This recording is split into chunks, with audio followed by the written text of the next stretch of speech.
لنا سور خموجانا لغيرة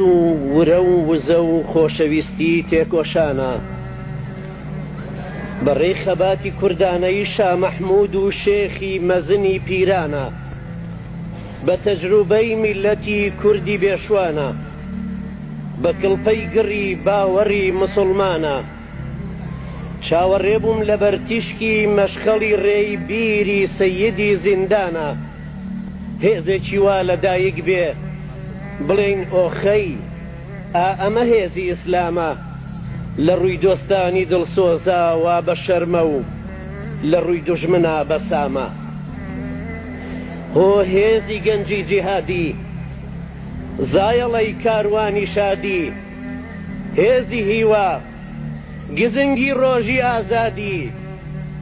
تۆ شمشێرەکەی مغیرەی دەنگی سوڵتان العولەما و قوتابیەکی زیتەڵی فقهەکەی ئیبن تەیمیەی چمش دەبووی لە عومری کەمی ئێمەدا لەدایک بووی هەزار شکر هەزار ئۆخەی کە ئێمە بووینە هێزی تۆ و تۆش زادی هەوڵ و ڕەنجیمەی دەبەیعەت بێ هەتا تۆ هەی دروشمی مە دەنجی دلێری سدیقە کە لە ڕۆژی سەختی ڕەتدا هەموو جیهان بیستی گرمەی ئەیونقەس الدین هذا وأنا حي والسلام عليكم ورحمة الله.